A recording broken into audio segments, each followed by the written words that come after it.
नमस्कार शेतकरी मित्रांनो, कशा पद्धतीनं मोठ्या प्रमाणात आपण वेगवेगळ्या पद्धतीनं वेगवेगळ्या भागात वेगवेगळी माहिती पाहिलेली आहे आणि त्या माध्यमातून आजही आपण तुमच्याशी हितगुज करण्यासाठी या सोशल मीडियाचा जास्तीत जास्त वापर केला आहे.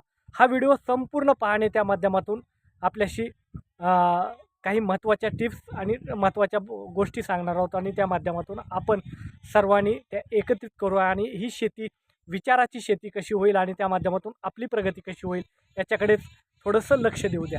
कारण की शेतकरी मित्रांनो, मोठ्या प्रमाणात सध्याला यावर्षी दुष्काळी परिस्थिती आपल्याला पाहायला भेटत आहे आणि त्या माध्यमातून आपण वेगळ्या पद्धतीने शेतीतले वेगवेगळे प्रयोग करत आहोत आणि त्या प्रयोगामध्ये आपण थेट कशा पद्धतीनं त्यांना भांडवलाची आवश्यकता लागणार आहे आणि कशा पद्धतीनं ते शेतीमधले शेवटपर्यंत उत्पादन खर्च किती येणार आहे याची पूर्ण माहिती घेऊनच संपूर्णपणे आपण पिकाचं नियोजन करा.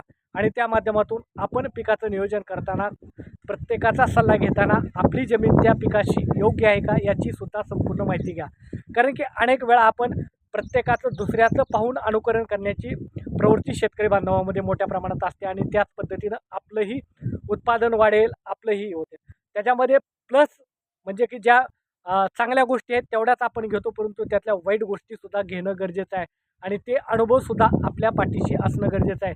त्या माध्यमातून आपण ज्या काही शेतकऱ्यांच्या यशोगाथा पाहता, परंतु त्या यशोगाथेच्या मागं किती प्रकारचा संघर्ष असतो हेही पाहणं गरजेचं आहे आणि त्या माध्यमातून त्या संघर्षातून त्या बारकावे ओळखले पाहिजे.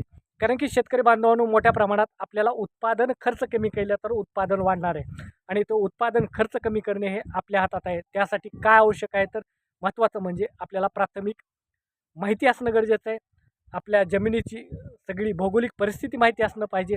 आपल्याला पाण्याचा सोर्स माहिती असला पाहिजे आणि त्या पिकासाठी लागणारा कालावधी किती कालावधी आहे याची सुद्धा संपूर्ण माहिती पाहिजे. त्यातच एक महत्त्वाची गोष्ट म्हणजे सतत आपण धोक्याची पूर्वकल्पना आपल्याला असली पाहिजे. म्हणजे की नैसर्गिक बदल झाला, पावसाचा खंड झाला तर त्याला पर्याय आपल्याकडे कशा पद्धतीने उपलब्ध आहेत याची संपूर्ण आपण आखणी केली पाहिजे आणि कुठल्याही गोष्टीची आखणी करताना त्याची संपूर्ण त्यातलं ज्ञान घेतलं पाहिजे. हे ज्ञान घेताना आपण फक्त यशाचं ज्ञान घेतलं नाही पाहिजे, तर अपयशाचं सुद्धा ज्ञान घेतलं पाहिजे. की म्हणजे की याच्यातून आपल्याला अपयश आलं तर याच्यातून बाहेर निघण्याचा पर्याय आपल्याकडे उपलब्ध असणं गरजेचं आहे.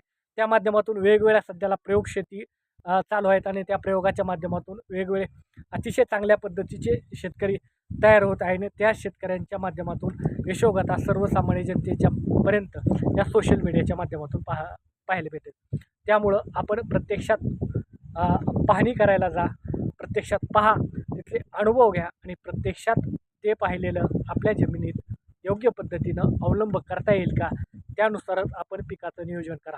कुठलं पीक घेता येईल, कुठल्या पिकासाठी आपलं भागातलं वातावरण पोषक आहे याचा संपूर्ण अंदाज घ्या आणि त्यानंतरच संपूर्ण अशी तयारी करून निश्चितपणे आपण प्रयोग करण्यासाठी तयार राहा. आता प्रयोग करायचा आहे म्हटलं तर महत्त्वाचं म्हणजे की आपल्याकडं भांडवल तितकं असणं गरजेचं आहे आणि भांडवलाची पूर्तता झाल्याशिवाय कुठल्याही आखणी करू नका. एक उशीर झाला तरी चालेल, वेळ निघून गेली तरी चालेल, परंतु पूर्णपणे त्याच्यात भांडवल असल्याशिवाय कुठलीही आखणी करू नका आणि अशी आखणी केलेला प्रयोग आपला यशस्वी होत नाही. कारण की शेवटी अर्थकारणावरच सगळं काही अवलंबून आहे आणि पैसा नसेल तर डोकंही चालत नाही आणि पैसा असलं तर आपले अंदाजही सपशेल यशस्वी होतात.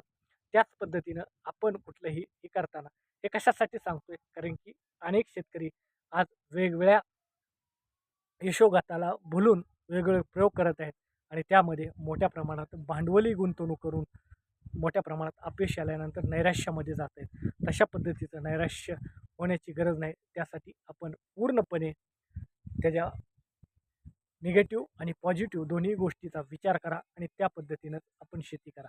शेती ही संशोधनाची आहे, शेती विचाराची आहे, शेती सल्ल्याची आहे, शेती मार्गदर्शनाची आहे. त्यामुळं आपण कुठेही बारकावं न बघता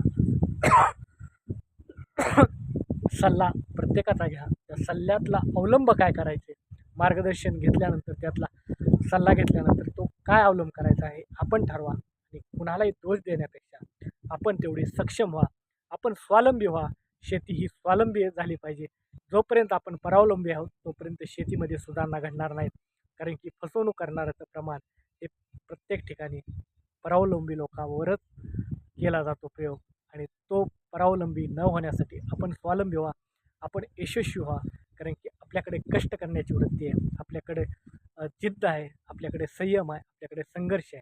परंतु त्याला साथ पाहिजे, सल्ला आणि मार्गदर्शन. आणि सल्ला मार्गदर्शन करण्यासाठी आपण विचाराची देवाणघेवाण केली पाहिजे आणि स्पष्ट बोललं पाहिजे. आणि त्या माध्यमातून आपण तशा पद्धतीनं भविष्यात शेती करूया, एकजूट होऊया, एकत्र येऊया, संघर्षाची नांदी धरूया आणि यशस्वी करण्यासाठी प्रयोग करूया. प्रयोग शेवटी म्हणतोय, भांडवल असल्याशिवाय प्रयोग करू नका. आणि आजचे कालखंड जर पाहिला तर प्रयोग करायचा कालखंड नाही. हे आत्ताचा कालखंड काय, आपण विविध सल्ल्याच्या मार्गदर्शनातून आपण स्वतः एक वेगळा पॅटर्न तयार करा आणि त्या माध्यमातून आपली ही यशोगाथा अनेकांनी गौरवाने वाचली पाहिजे, याच्यासाठी प्रयत्न करूया. नमस्कार शेतकरी मित्रांनो, पुन्हा लढा आपण एकत्रितपणाचा देऊया आणि एकत्रित येऊया. हाच महत्त्वाचा सल्ला तुमच्यासाठी. हा कुठल्याही कंपनी, कुठला प्रचार करण्यासाठी नाही, एक शेतकरी पुत्र म्हणून आपल्याला मोलाचा विचार देत आहे. कारण सल्ला देणे इतका मीही तितका तत्पर नाही आणि मार्गदर्शन करणारा करणे इतका मी विचार होणार नाही. धन्यवाद. जय हिंद, जय महाराष्ट्र.